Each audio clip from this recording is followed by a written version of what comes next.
yeah, let's see. So the scope of the meeting is that maybe also good for everyone just to have to understand, okay, what is the starting point when drafting the presentation. It's certainly also to manage your expectations in connection with the funding rates. But first of all, we want also to raise awareness about the state aid issues. Some of you are, as we have seen, are well advanced and have a good knowledge of the situation. But for some, it's still very new.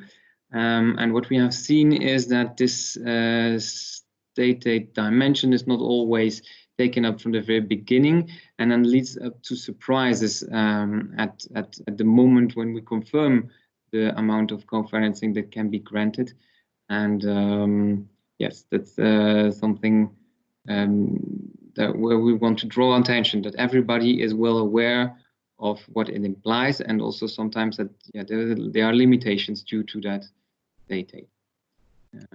So I will now give the floor to Anka for the first part, and she will tell you a bit more about the legal framework.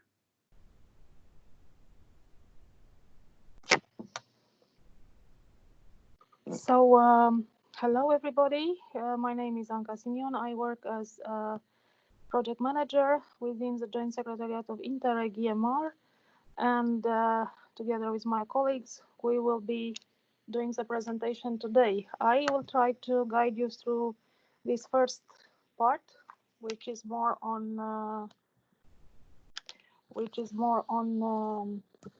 let's say, the general aspects.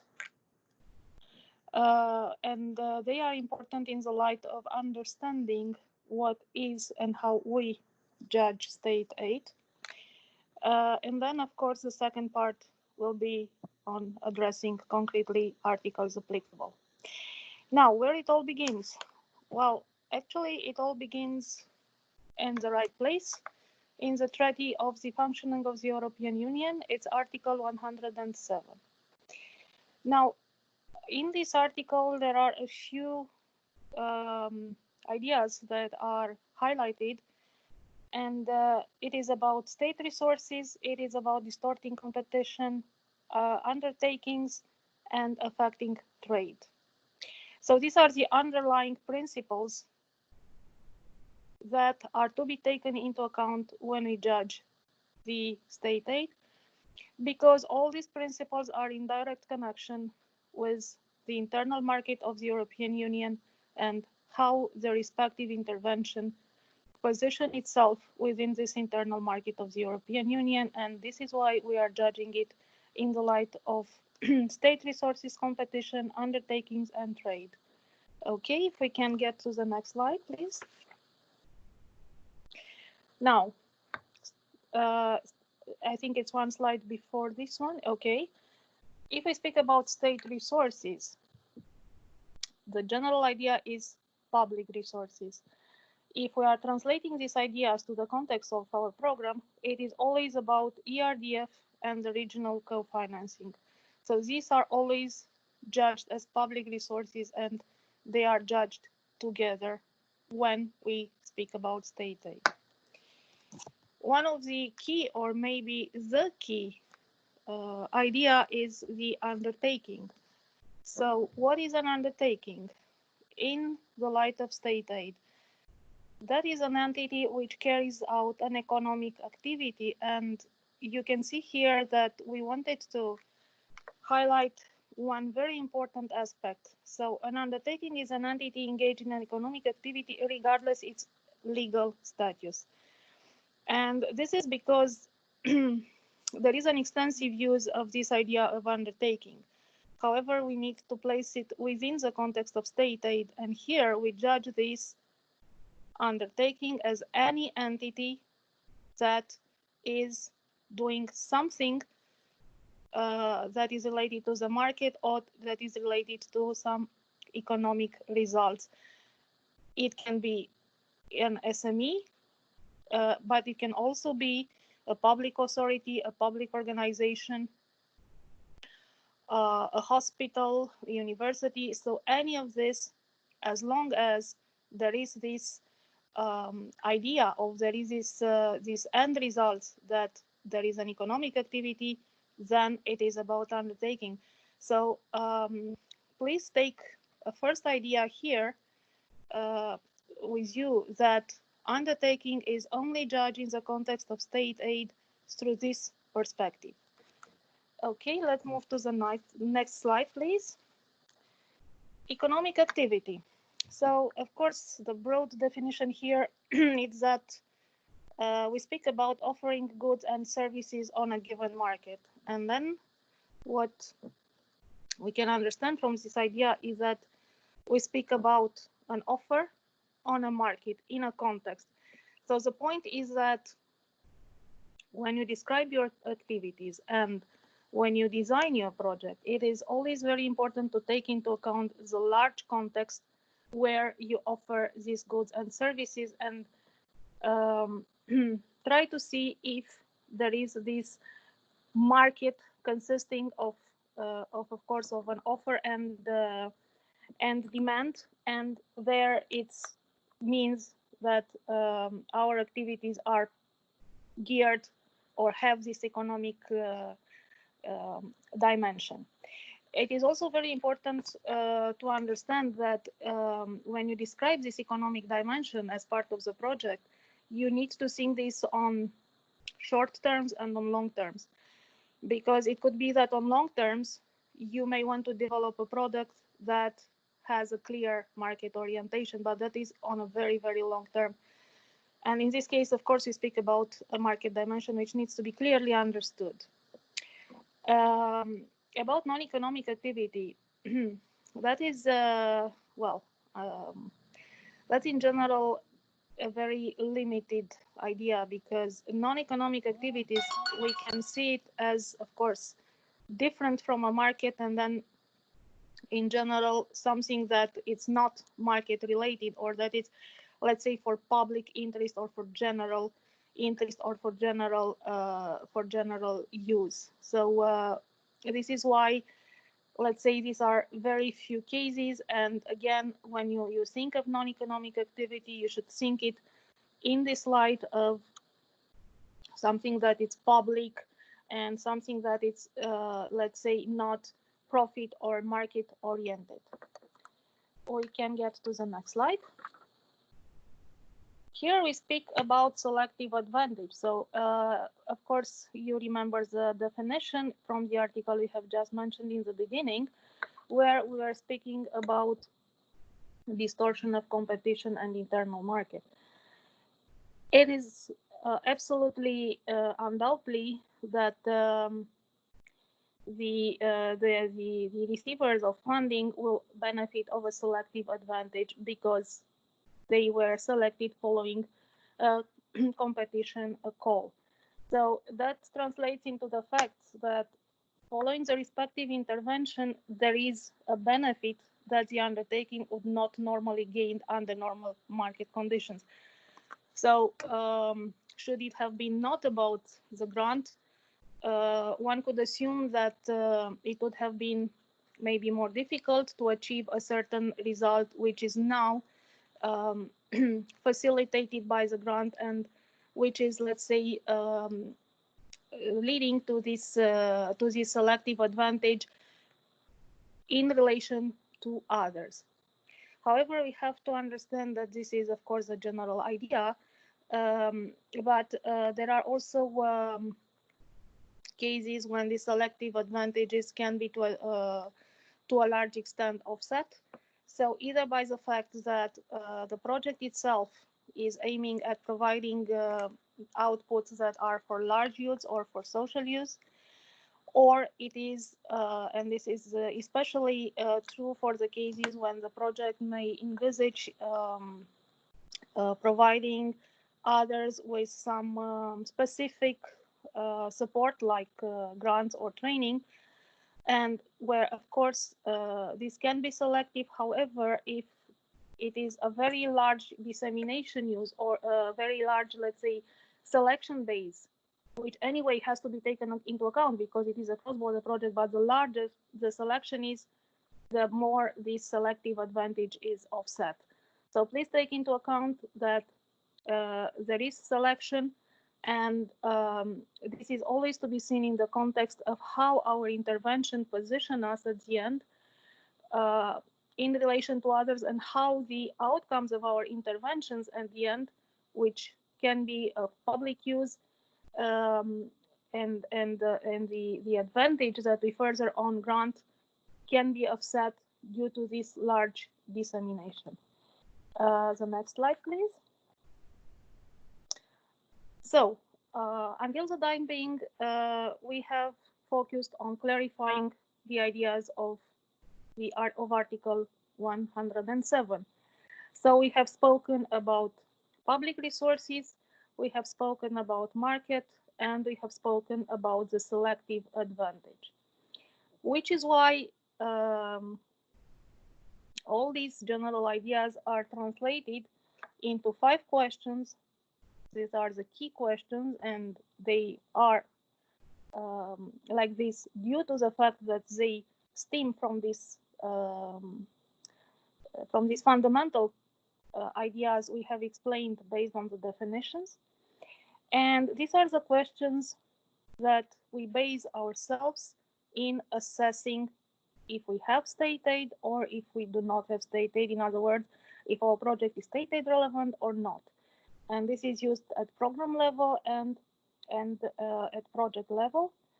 And of course, it is also very important on our side to let you know that the quality of the partner state aid self-assessment does not impact the selection of the project. So it is a state aid assessment that you conduct based on what you have explained in the project application, and you end up with a result that is the one that has been reached following the elements that are available. And this is to be taken into account by us as provided. The program, of course, will be conducted its own state aid assessment at project level. We are also using these 5 key questions. And of course, we will then exchange information in order to see how we reach a common understanding on the final result. The next slide, please. Okay, so here you can see the 5 questions. So the first one, is a measure financed from state resources or is it imputable to the state? So this is the answer without any doubt here, yes. We have seen that we are speaking about ERDF and regional co-finance. Now the second question, is a beneficiary and undertaking engaged in an economic activity? Of course, this is a yes or no. I will return and give some more details in a few seconds. Does the measure confer an advantage to the beneficiary? Now, what do we understand by this advantage? So it has been just said a few seconds ago that following this grant that could be received from the program, there are certain aspects that may improve, like a better market position, a reinforced market position, or there is some more specific knowledge that has been accumulated, or there is a specific research oriented that can give this specific advantage. The next question, is a measure selective? The answer is, or in most of the cases, is yes. And does the measure affect the trade and competition between the member states? So please take into account that this question is to be seen in the light of the internal market of the European Union. And we are speaking about affecting trade and competition. So whether the idea is here, whether our project and what we plan to do and our outcomes, once they are ready, they can represent a problem. They can, let's say, distort this internal market. which of course it's, let's say, the overarching idea, because this is this, as I have said, has to be seen in the general context of the European internal market. So in most of the cases, in all these 5 questions, those who, let's say, make the difference, or who will always give us the state aid or non-state aid relevance, will be mostly the second question, because if there is an economic activity, so if the project itself sees as doing market-related activities and on long term having a reinforced market position, then of course we are speaking about state aid relevance. If we speak about trade and competition, which are, yes, at the first sight we can see them as like abstract notions. However, the way we should see them is, let's say, in a broader sense of, now I'm doing this specific activities, specific research innovation. Am I planning to, or is it a very strong competition in the market I have? Is it a competition that it's local? Is it something at the level of the European Union? Because it could be that sometimes, due to these local aspects, the whole idea of affecting trade and competition is, of course, of no relevance. Now let's move to the next slide.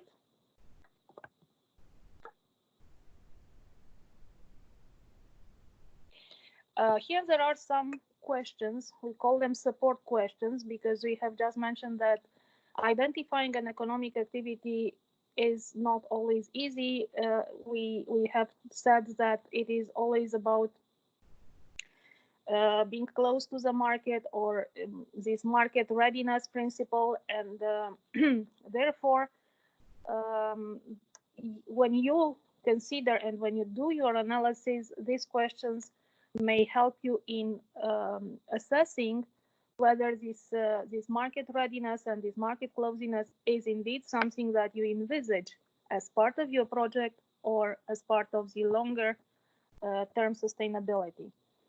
So you can see they are structured in activities that can be developed for which a market exists, or that could be carried out by provided by an operator to make profit. So again, we are speaking here about this economic and this competition related.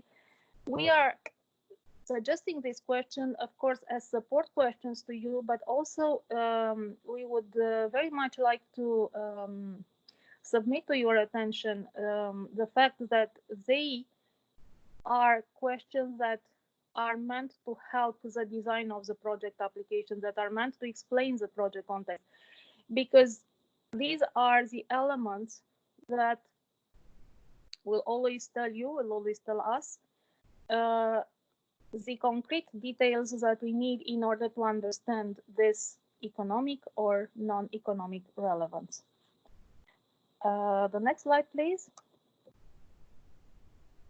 So the next slide, you see, it is about carrying activities or selecting an external service provider.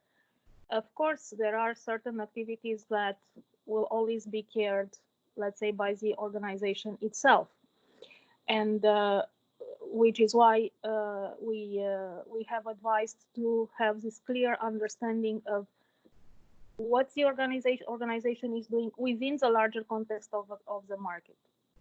It is also the case when activities are,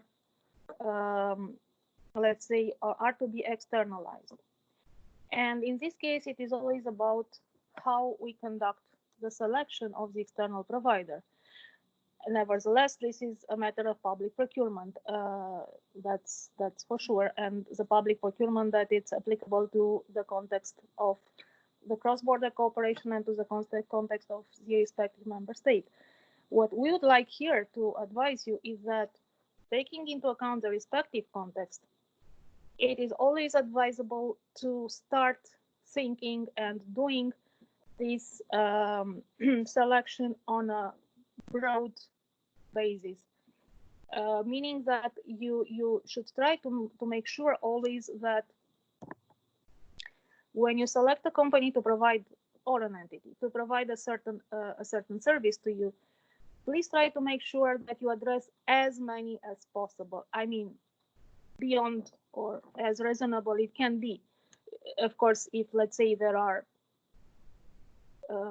is a very, very large number within this EMR area, and you can say, okay, that's impossible to reach 100%. However, based on the large dissemination I have foreseen, I am confident that I was able to reach a significant percentage, and therefore a significant percentage was able to see this market opportunity and to participate in it. That's definitely a way to mitigate the respective advantage. Of course, one of the questions that really help here is how do we organize our projects so that we can also envisage a large dissemination of what we are foreseeing. It is nevertheless clear that there will always be specific industrial property rights or specific aspects that cannot be subject to a large dissemination. However, please bear in mind that there is always, let's say, like a training session that you can organize and for which you can always publish a summary. And so a larger audience will have access to it, and therefore there will be, again, a reduced such advantage. So our advice is please look into how you organize your project activity and how you organize your project deliverables, and then try to see where you can envisage this large dissemination that, of course, it's very much related to the specific advantage. Next slide, please. Yes, so here it is about the local impact. We were speaking in the beginning of the large European Union market. But it has been already acknowledged within the European Union jurisprudence that the cross-border projects have this potential, or there is this possibility to always demonstrate that they work in a local context. Because, of course, the dimension of this project and the end results of this project, sometimes it's a better fit to a local market or to a local impact. Now, if this is the case, and based on our previous experience, we were able to see that this is most of the cases, then we can only advise you to take a closer look at this slide, where you have these 3 bullet points, which can guide you again in designing your application in the beginning. Because if you can reasonably assess, again, starting from the objective of your project and from your activities, if you can reasonably assess that there will be no increase in the demands of investments, or that the services are purely local and there is this marginal effect, if you can again demonstrate this, that you are working on a local market, of course we can presume that we are not let's say distorting the European Union market. But this is an option we are submitting to your attention. Again, please take a look at it. This information that is if you decide to use this, then of course we need to understand this information as part of the project context, because we can always let's say look into how the project itself relates to this local market and to the fact that this intervention is finally for the local market. Next slide, please. So we have talked about the question. We have seen how we can judge each question. We have seen that local impact, in case we decide to use it, and in case we have elements to substantiate, to document this, it's an option. And it is probably a good moment to try to see, okay, what it is at the end of the day. Is it state aid or is it not state aid? Now, here it's very simple. If all the 5 questions are answered with yes, then it is state aid. It means that we as a project are working in a market. We are doing something that has economic impact, and therefore we are state aid relevant. However, if only one of these questions is answered with no, then of course we do not have state aid. Now, which question could be answered with no? For instance, the respective entity is not an undertaking. So what you are planning in the project, the deliverables you envisage, are thus that they do not include this market-oriented dimension on short-term, on long-term. Or you can reasonably document the fact that you are working in a local context. So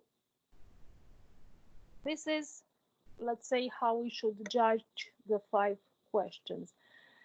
They are always judged together, and there is always all the information that is put together in order to find out that is state aid relevant or not state aid relevant. This is an analysis that it is conducted at work package level. There is a particular point here which we would like to submit to your attention, and it is about the SMEs. We are speaking until now about undertaking as large idea or as a broad concept. There is a specific case for SMEs which must be autonomous. So our advice here is, once you have decided the project partnership and you have decided the SMEs that are part of it, please check this. It's called User Guide to the SME Definition, and there is a link provided. And then you will see if they are autonomous or they are linked enterprises, because it is about shareholders, and of course this can change things. We would also like to take this opportunity to draw the attention to how legal entity is filled in SMEs. We know that sometimes it's not very easy, but please keep in mind that, and my colleague will explain further on this in more detail, the selection of the legal entity is something that makes the difference, because if it is a small enterprise or a medium enterprise, it is important. If it is a hospital, if it is a local public authority. So please be here as specific as you can, so that we can both understand and then be able to provide, let's say, a proper diagnostic on the type of state aid and co-financing that it's needed. Next slide, please. So this is, let's say, a conclusive slide on this first part, because maybe these are the most or are the key points that could be taken home from this first part. So these are the 5 questions, and they are on a template to be provided. This template is mandatory for the step 2. It is to be filled in by every project partner. It is to be answered per work package, and very important, please contextualize them to the work described. So as we have discussed, these are the 5 questions, these are the elements. Please also see them in the large project context that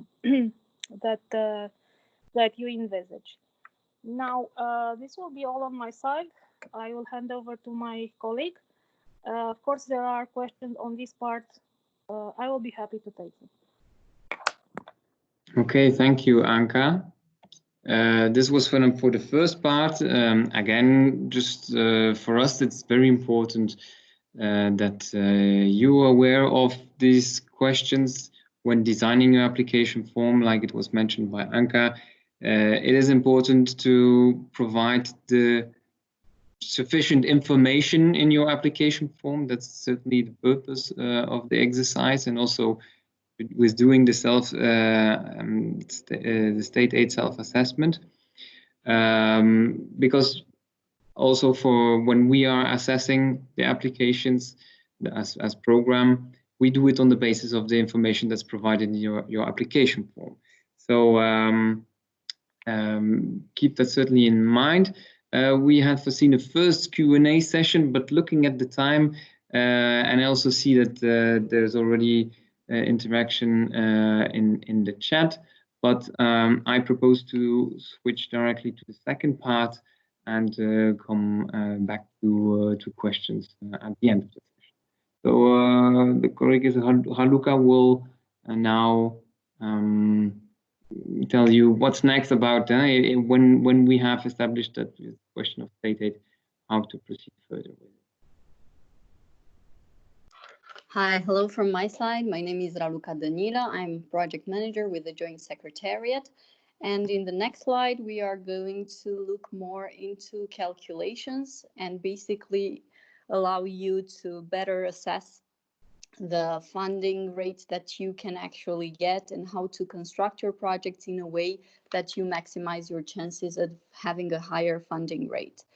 If we go to the first slide, basically, we will make the distinction between what we call direct aid and indirect state aid. Normally, you have done the assessment using the 5 questions, and you should know that state aid manifests itself on these 2 levels. As a full project partner whose name is in the application form and who has an allocated budget there, you will be assessed via the direct level because you are directly getting the public sources. However, if within your project you are putting in place a construction that also transfers some of this aid to third parties, then that is a manifestation of the indirect state aid. To give you an example, let's say that you are an organization who is setting up a voucher scheme to help small and medium enterprises in a specific field. And you say, okay, we have this overall amount and we also want to share part of it with these SMEs. In this case, what you give to the SMEs becomes the indirect state aid. And also, if in such a construction you would put in place different events, seminars, trainings for them, these are also to be regarded as falling into this indirect state aid. So it's important to make this distinction between the 2 levels. And if we go to the next slide, here you see a distribution of what are the legal instruments that we have used at the level of Interreg EMR. Normally, there are 2 such legal instruments that we are using. These are called the General Block Exemption Regulation, GBER in short, and the de minimis. Each of them comes with their own special rules, which we will go into in the following slides, but what you should understand is that from our perspective, when it comes to the direct state aid, we would prefer to give it, let's say, under the GBER regulation, whereas the indirect state aid, we also have this possibility of de minimis, but we would also encourage you to explore what is available under GBER. And I will give you more details about the articles and how to look at them and what are the connected funding rates to those. So if we go to the next slide, yes, here we will start discussing the GBER and in particular the articles. You should be aware that the regulation itself is very extensive, and depending on what is the topic of your project, there are different articles that might be of interest to you. Here is a collection of what we have used at the level of Interreg EMR so far, mostly Article 20 and Article 25. However, since Call 6 is also putting a large emphasis on allowing SMEs to improve their environmental performances, it will be the perfect occasion to also explore some of the possibilities offered under Section 7 of the GBER, with some specific articles that are dedicated to these environmental measures. Also, we would need to start using Article 18 for consultancies for SMEs. So this is what we would like to propose to you. And if we move forward with the slides. Right, so GBER Article 20 has a very wide coverage, and it basically allows us to help SMEs. But what you have to be aware of is that it comes with a 50% funding rate. So basically only the ERDF is covered by this article. So in case you decide to use it, you will not be able to, you shouldn't be using the co-funding provided by your regions. And a particular issue to be mentioned is that large enterprises cannot be funded under this article.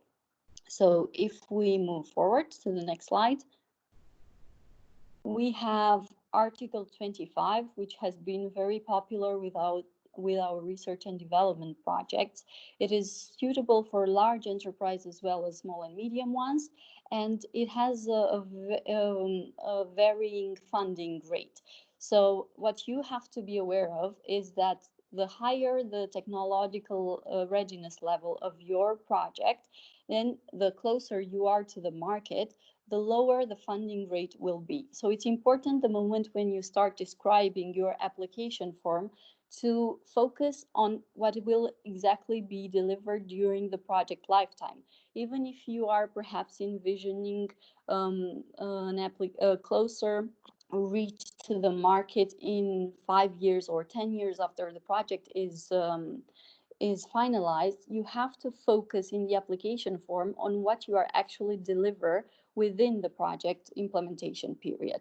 If we go to the next slide, we will find out more details about how research is basically explained by the GBER, and you have to be aware of that there are like 3 levels, and each separate level has its own funding rate. So we start with the fundamental research, which has the highest funding rate, and normally it is dedicated to acquiring new knowledge, and it doesn't have any commercial application or use in view. This is very rarely that we have awarded it, but we have a specific case, e-test with the Einstein telescope, where in that case we have determined that the type of research performed within the project is linked to fundamental research, since it is a one-of-a-kind research. So think about it, and if you have a specific type of research, try to describe it in a manner that allows us to understand what you are going to deliver within the project. If we go to the next slide, we have a presentation of the industrial research. So this type of research is the acquisition of new knowledge and skills, and the purpose would be the generic technology validation. These examples are taken from the General Block Exemption Regulation. It has a specific part dedicated to definitions. These are not, let's say, the complete definitions, but just an idea to give you a taste of what the document contains, the GBER, I mean. And the point is that you have to explain within the application form if for you it is the case of industrial research, of fundamental research, or perhaps it's the third case, as we will see in the next slide, which is the experimental development. And in this case, the point is that you are getting closer to the market. There is prototyping, there is demonstrating and piloting and testing and so on. So these three levels that I mentioned before come with their own funding rates. So if we go to the next slide, this is the core of Article 25 as explained by the funding thresholds allowed. So we have a starting rate, a starting point, and this starting point is what is applicable to large enterprise. As I said, fundamental research, one of a kind, gets the higher funding of 100%. Then you have industrial research, and this one gets 50%. And in the last case, experimental development has the lowest funding rate of 25%. However, these percentages of from the industrial research and the experimental development can be increased depending on the size of the company, small or medium, and an additional increase can be provided whether there is effective collaboration, let's say between an SME and a knowledge provider, or if there is a wide dissemination. So how you should interpret this table: let's say that you are a medium enterprise and that you are doing experimental development within your project or within a specific work package of your project. So what you should expect is to get 25%. If you are a medium enterprise, you get an additional 10%, so that gives you 35%. And let's say that within those specific activities, you're also collaborating and making sure that you are sharing all the knowledge with everyone, with the general public, then you get an additional 15%. And this takes you altogether to a maximum of 50% if you are a medium enterprise and you're doing experimental development. So the same goes for a small enterprise that does industrial research, for example. They get 50% to start with, an additional 20%, that gives them a 70% funding rate. And if it is the case of effective collaboration or wide dissemination, an additional 15%, and then they would have a maximum of 85%. But these, as I said, are theoretical maximums. So depending on your project, on your type of enterprise, you have to be aware of these limitations and basically adjust your expectations to what is allowed by the legal framework. If we are moving on to the next slide, here, as I mentioned before, these are a series of articles that we have not yet used at program level, but as now Call 6 will be mostly open to SMEs willing to improve their environmental performance, and so we will be able to explore these articles as well. A special point of attention is that depending on what your target is within your project, there might be special articles that could concern you. But as a general recommendation from our side, out of the 4 proposals there, would be to focus on Article 38, investment aid for energy efficiency measures. However, there are a lot of complicated calculations that have to be done in the case of these articles. So it's not the same as for research and development. There are varying funding rates, and you should not expect, let's say, like in the case of research we have seen before, a small enterprise could get up to 85%. This is not the case for this article. As a general observation, the funding rates are more reduced. So if you are looking at the articles and you end up with a funding rate that is around the 50% radius, or maybe lower than 50%, you could also consider using Article 20 of the GBER that I mentioned before, in case you are a small and medium enterprise. So these are just some attention points and some guidance for you to know and where to go and look for the information in case you are planning on developing such projects linked to energy efficiency. When it comes to Article 18, aid for consultancy in favor of SMEs, I mentioned it in the previous slide as linked to indirect state aid. Basically, what we have seen so far, a lot of the indirect state aid has been automatically linked to the de minimis part. However, this article, GBER, could also be an option as it somehow limits the, let's say, the administrative burden on the side of the partner who is basically giving this indirect state aid. As we mentioned before, it concerns the aid granted to SMEs that are not known at the moment the application form is submitted. It is a group of companies that is identified and targeted by the project activities, and that the type of consultancy offered to them, like the training, seminars, or vouchers that I mentioned before, are not linked to the routine activity of those partners. So basically, it is some specialized type of consultancy that they would not normally have in their day-to-day activities. So the maximum funding rate for this article, however, is 50%. So if you have to choose between GBER Article 18 for de minimis and de minimis itself, let's say GBER Article 18 has a lower funding rate of 50%, and in this case, no regional co-financing would be possible. We will also see in the next slide that there are some additional possibilities for funding if you are considering the minimis, and this is part of the reason it was so popular, because people were allowed to get a higher funding than the 50%.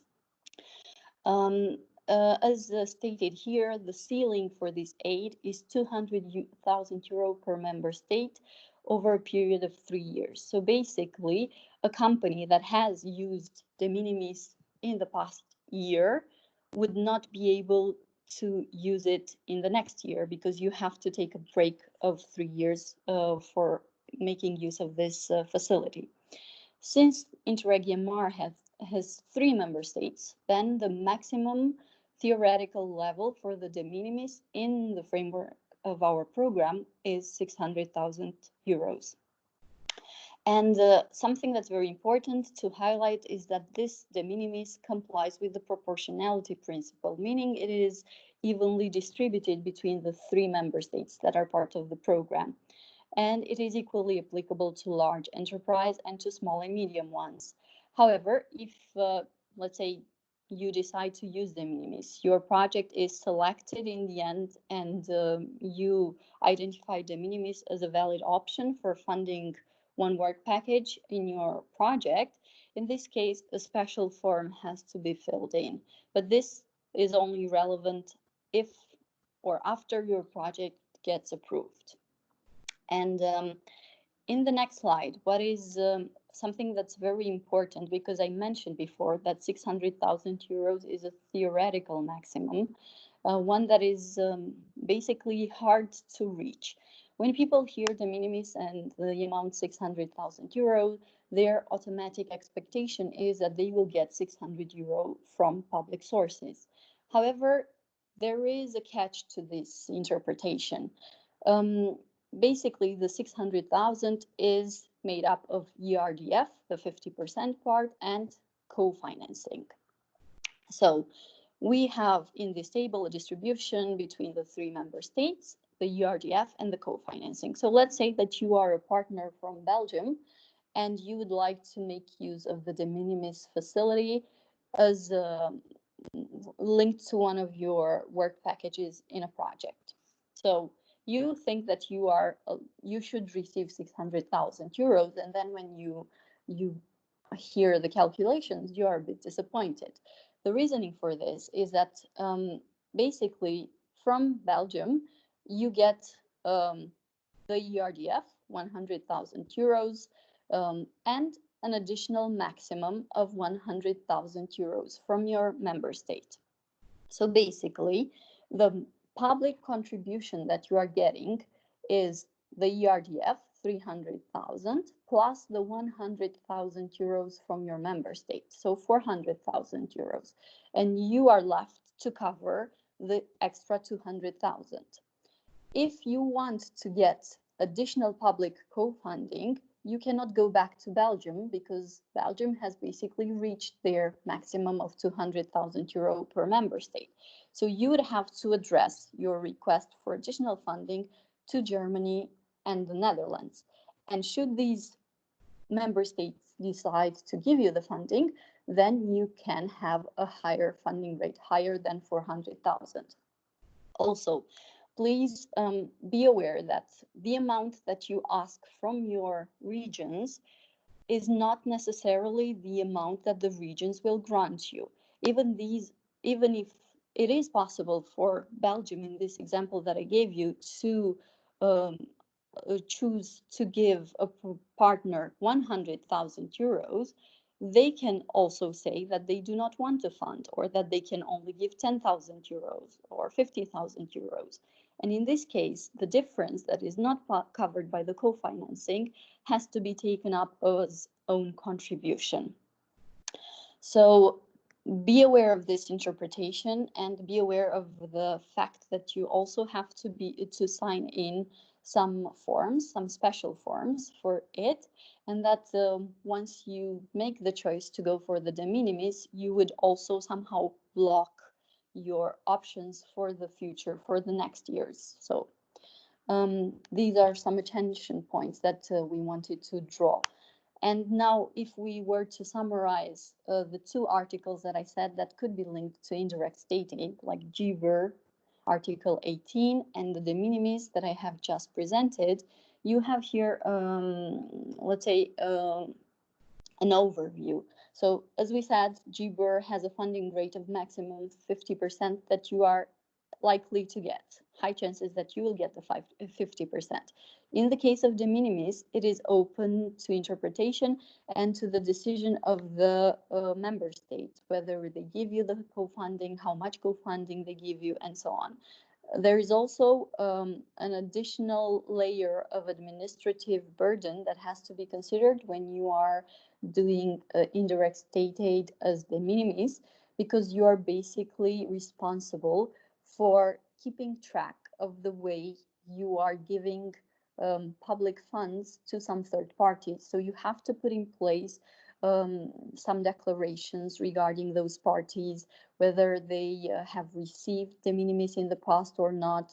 So this can create extra work. So even if in theory it sounds like you're getting more funding under de minimis, you're also getting more work linked to it.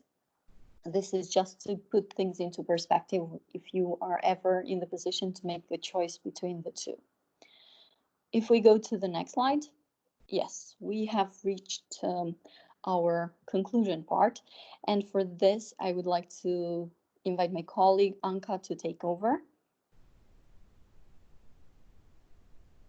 Thank you, Raluca. I will try also to briefly take you through some tips, let's say, that base themselves on what has been presented by both of us.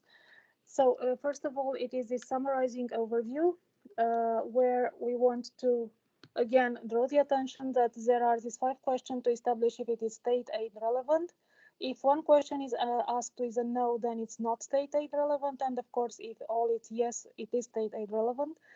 And in this case, we invite you to take a closer look to the options that have been presented by my colleague. They are the options that have been chosen based on GBER and de minimis, and they are presumed to be those most or having the highest degree of appropriateness to the call 6 focus. We can move to the next slide.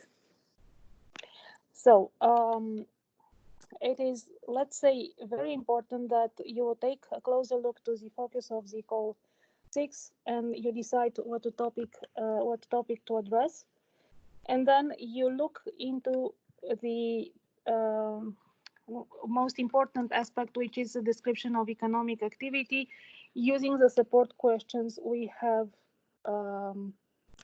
been referring to in the previous slides, and establishing if it is an economic activity, also using the local impact options and providing the necessary justification in this respect.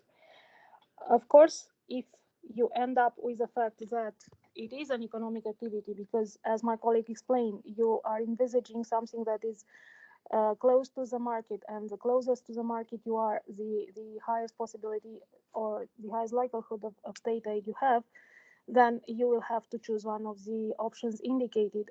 Again, here also, please read carefully and look again on the definitions that have been presented to you, and they are part of the GBER, because it's probably in the beginning best to decide whether you go for industrial research or if you go for experimental development, because they both are within the idea of research. However, they are very different in terms of what they envisage on long term. And this is exactly what we'd like to see in the application form, so that we can understand what is the objective. When you also fill in the respective section in EMS, you please or show maximum attention to the legal status as it has been explained to you. Differences in co-funding apply, and it is very important that we understand the legal status of the entity chosen. The next slide, please.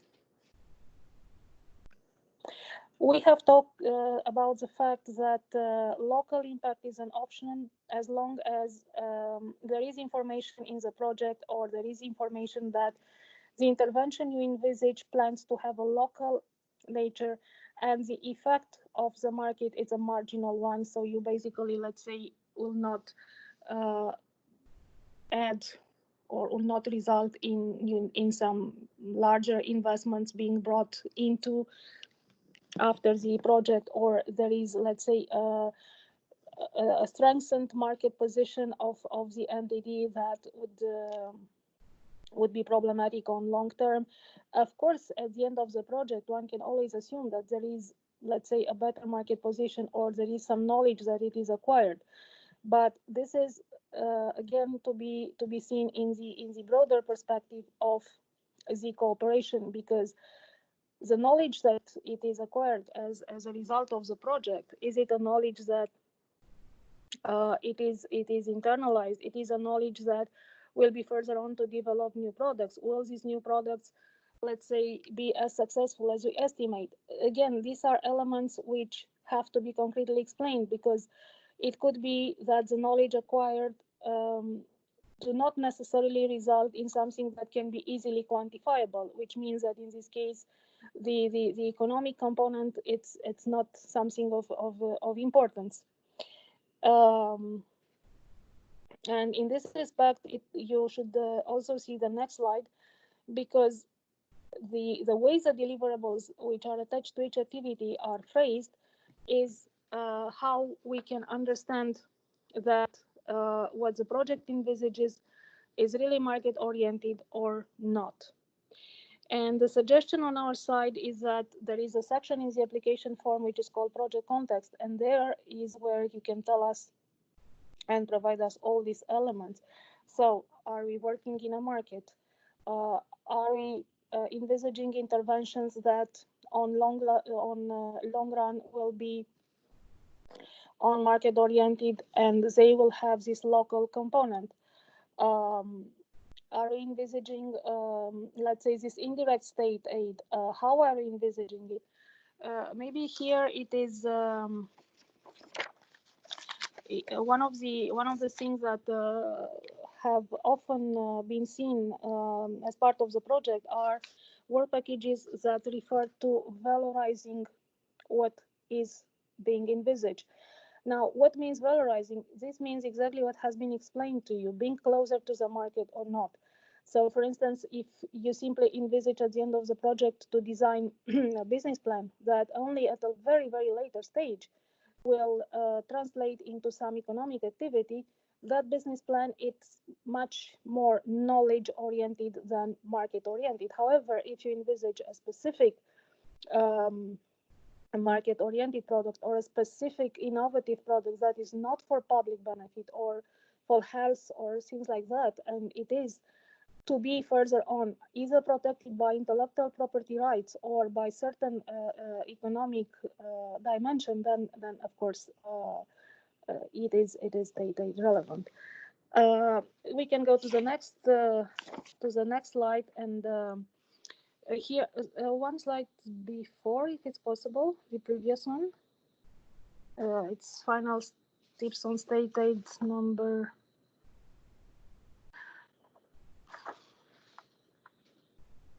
So we would also like to suggest to you that as long as it's possible, you consider an uptake of findings by the public authorities, because this is also a method to compensate for the advantage, and it means that you secure on one side the sustainability of the project, but on the other side you also diminish the market orientation. And you can see here these examples of training activities, which is where we advise you to secure this large dissemination of the summary, to include that there is a broad coverage, so as many participants as possible in the area, and then public education is not associated to state aid. Very important, in case your activities address individuals, then individuals are not subject to state aid. In case that universities are project partners, they are to be analyzed in the light of their participation and in the light of economic or not activities. But it has been proved based on our experience that they can make use of this 80-20% declaration where there is only 20% ancillary economic activity. Please be aware, however, that this is a declaration that has to be kept within your internal records for a longer time, and it needs to and the way it is seen, it is applicable at the level of the entire activities that the respective university is putting in place, and of course in the light of the projects that the respective university has been part of. So it is an option. You have it available. You need to think it, as I said, in perspective, and you also need to think in the light of other arguments that have been presented to you that can also help to understand if it is or not economic activity. Yes, I will end here and hand over to my colleague Raluca. Thank you. Hi, thank you, Anka. So just to give you an overview of the forms that you would need based on our discussions today. So for the second step of the application form, what is mandatory is the state aid self-assessment questionnaire, and an updated template will be available on the program website. So we will provide that to you in the future. And also it's important to have a view on the legal status of your entity. So these two documents are very important for step 2. They are mandatory, and in case you do not have them, the application will not pass the eligibility check.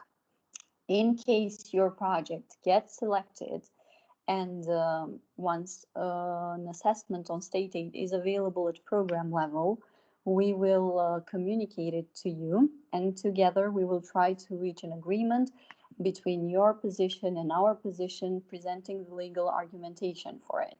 If during this process you decide to make use of the de minimis for one of the work packages of the project, then a de minimis declaration will be asked from your organization.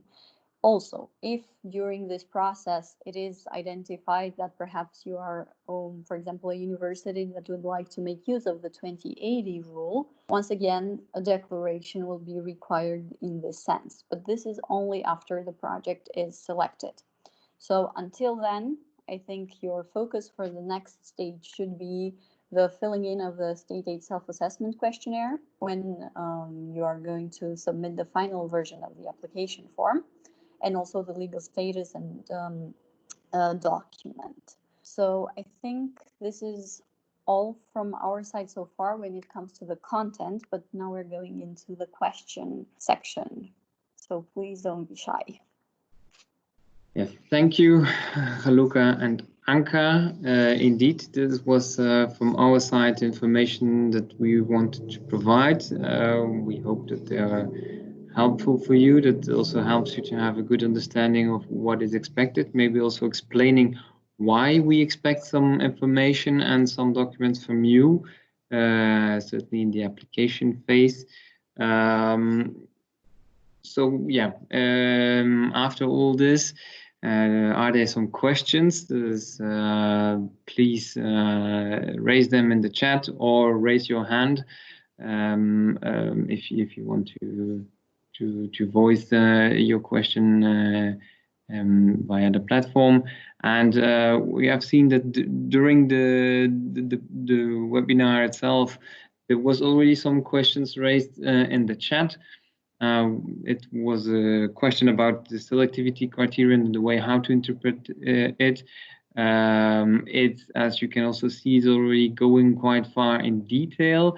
What we propose is, because also we think that it's certainly a pertinent question, but that we also will take the time to recheck it with our experts, and we'll also come back on it in a written form.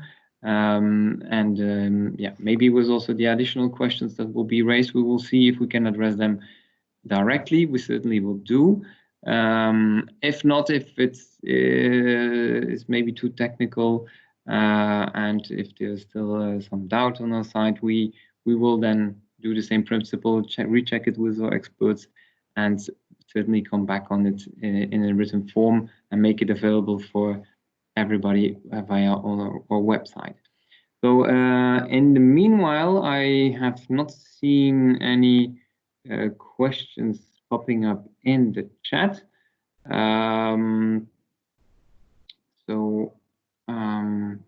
I propose then to end and come to really ending slides of this webinar. Like already mentioned a couple of times, you can find more information on our website, but we also will, on a regular basis, publish updates. And for that, certainly have a look at our other channels with the social media. The webinar, the record of this webinar will also be published on our YouTube channel, like announced before.